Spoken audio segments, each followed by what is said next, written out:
판사님 고양이가 댓글을 달았습니다 라는 유행어가 한때 있었습니다.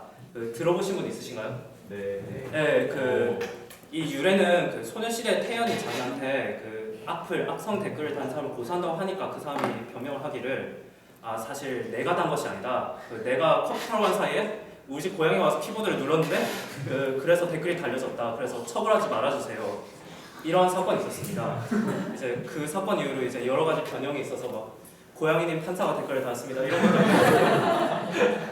네, 이와 같이 이제 사이버 세계에서 댓글 이제 말로 인한 그런 여러 가지 문제가 발생하고 있어서 오늘은 거기에 대해서 설명하고자 합니다. 그리고 서울대 학우분들 이제 다 고운말, 바른말, 맞춤법, 올바른 말 쓰시겠지만 뭐 예를 들어서 재작년 같은 경우에도 스트라이프 서울대 온라인 커뮤니티에서 학생들이 미술 작품을 누가 사진을 가져와서 거기에 대해서 뭐 인체 형태가 제대로 된 그림이 없네요 이런 식으로 비평을 달았다가 다 같이 경찰서에서 모여서 대면한 기회가 있었습니다. 그래서 인터넷에서 문제될 수 있는 명예훼손 그리고 뭐 사이버 스토킹 이런 거에 대해서 무엇이 거기에 해당되는지 설명을 드리고 이제 저희가 그런 걸 마주했을 때 이제 대처 방법도 설명드리도록 하겠습니다. 일단 명예훼손과 모욕이 이제 주로 문제가 되는데 명예훼손이랑 모욕이 보통 이제 왜 이게 처벌이 되냐면 이제 사람의 외부적 명예, 평판이나 이미지를 깎아내리기 때문입니다. 그래가지고 1대1로 하면 내가 기분은 나쁠 수도 있지만 넌 나에게 모욕감을 줬어 이런 기분이 들 수도 있지만 그거는 이제 그 사람의 이미지를 깎아내리지 않고 이제 다른 사람들은 모르잖아요. 그래가지고 그런 건 처벌되지 않습니다. 그래서 이렇게 심한 말을 하더라도 정신적 충격을 받더라도 이제 이거는 명예훼손이나 모욕에 해당되지 않고요. 1대1로 했을 경우에. 네, 1대1로 했을 경우에 이제 공개적으로 해야 됩니다. 명예훼손이나 모욕에 해당되려면. 그래서 한 명한테 말하더라도 이게 퍼져나갈 가능성이 없으면 공개 망신을 주지 않았으면 명예훼손이나 모욕이 될 수 없습니다. 그래서 뭐 소문 퍼뜨릴 때는 되도록이면 이제 개인적으로 1대1로 하시고 단체 채팅방이나 아니면 온라인 게시판 등에 올리면 이제 그게 공연히가 되어서 처벌될 가능성이 생깁니다. 그래서 이거 너만 알고 있어 하면 이제 더 이상 비밀이 아니기 때문에 이거는 공연하게 되고요. 아니면 카톡방 대학 아까 말씀드린 그런 것도 있고요. 경찰에 신고했을 때 이제 경찰 아저씨가 그런 걸 외부에 퍼뜨리고 다닐 가능성이 있으니까 경찰에 신고하는 건 명예훼손이 아니고 뭐 가족끼리 하는 건 가족끼리 믿을 수 있으니까 가족끼리는 이제 뒷이야기 좀 해도 된다고 합니다. 네.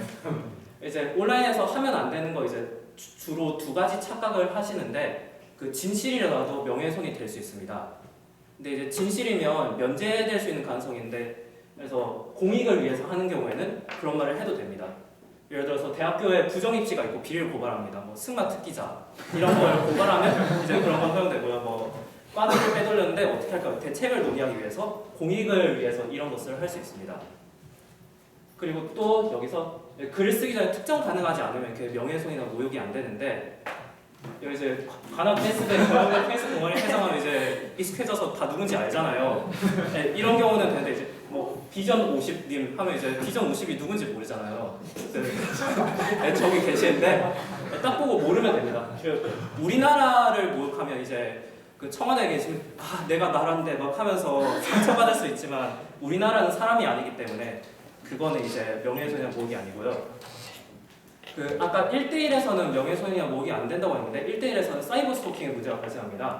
그래서 공포심이나 불안감이 유발되는 메시지를 계속 보내면 사이버 스토킹인데 이렇게 이제 계속 후배한테 뭐해 네 언제 올 거라는 생각 오늘 볼래 이렇게 계속 이제 교제를 요구한다던가 아니면 이제 협박하면서 막 상상도 못한 천둥과 번개가 치면 이 실제 사례인데 이렇게 보내서 그 사람이 이제 신변의 위협을 느꼈다면 그건 사이버 스토킹으로 신고 대상이 됩니다. 그래서 이런 걸 대했을 때 이제 대처 방법은 신고인데요. 네, 온라인 같은 경우 사이트 운영자한테 신고하면 이제 사이트 운영자는 적절한 조치를 취하게 법령에 규정되어 있고요. 익명글 같은 경우 경찰 신고하면 누가 했는지 경찰에서 매우 잘 찾아줍니다. 우리나라가 사이버 보안이 잘 돼 있어가지고 이런 것도 잘 찾아내더라고요. 그리고 스토킹 같은 경우 이제 근처에 오는 것도 싫으니까 교제 요구하는 경우에 법원에 접근 금지 가처분이라고 해서 이 사람이 나를 이렇게 괴롭혔다 하면 이제 들어주고 뭐 교재 한 번 더 요구하면 이제 그때부터 한 번당 이제 100만 원씩 물어내게 할 수도 있습니다.